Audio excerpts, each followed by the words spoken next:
Check this out. It gets worse. We got the story from the Daily Mail. Joe Rogan slams Bud Light's pro-America commercial released after partnership with Dylan Mulvaney after it backfired, and warns firm, we don't know who you really are. He said, what did he say? We don't know who you really are. Here's another quote in here. I want to make sure I read it. They bury it.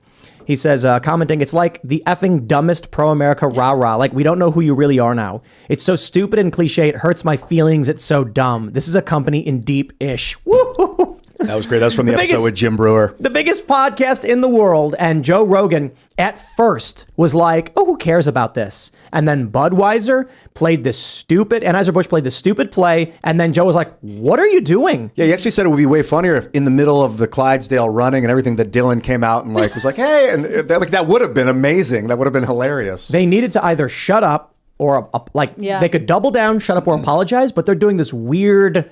Let's try and pander to the people who are currently really angry with us. It's showing how much they're in chaos, right? Like, people are saying Dylan Mulvaney's been dark for 2 weeks, hasn't posted anything. Like, that's a very normal PR strategy. Just say nothing until it dies. And Anheuser-Busch, Budweiser, they're like the worst of all of them. And this is why I think YouTube is starting to knock videos down. Because when the PR 101 doesn't work, you go brute force. Yeah. They go to YouTube and say, ban them or else. And YouTube is like, let's start using force against these people and start striking them if they have conversations we don't like. Man. I found it insulting. Like, I would consider myself in the demographic that would buy Bud Light. I don't drink it myself, or like my husband would, right? And when I saw this pro-American ad, I thought, well, that's a beautiful cinematic, like, artistic piece of work, right? Like, who doesn't feel kind of the rah-rah American seeing an ad like that? And afterward, I was like, how dare they try to pander to me? How dare they try to pacify me with that ad? Don't pretend to hold these views when you've shown us what you really think of us and what you really want for our country, with a much larger partnership with someone whose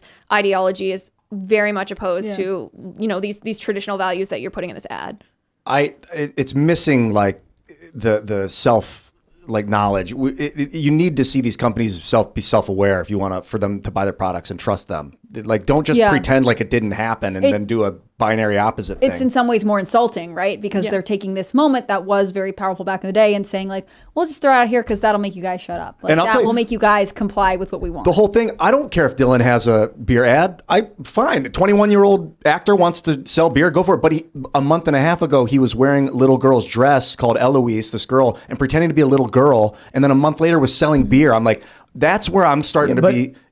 right. When you sell to kids, because that's like little kids. Dylan Mulvaney's audience is, so again, the data we know for sure, TikTok audience, according to various reports, is on average below 21, which could mean 19 or 20.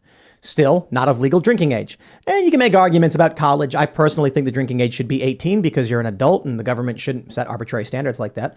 But I'm not okay with the targeting of children to drink alcohol when you consider that Dylan Mulvaney's audience is probably much younger than that.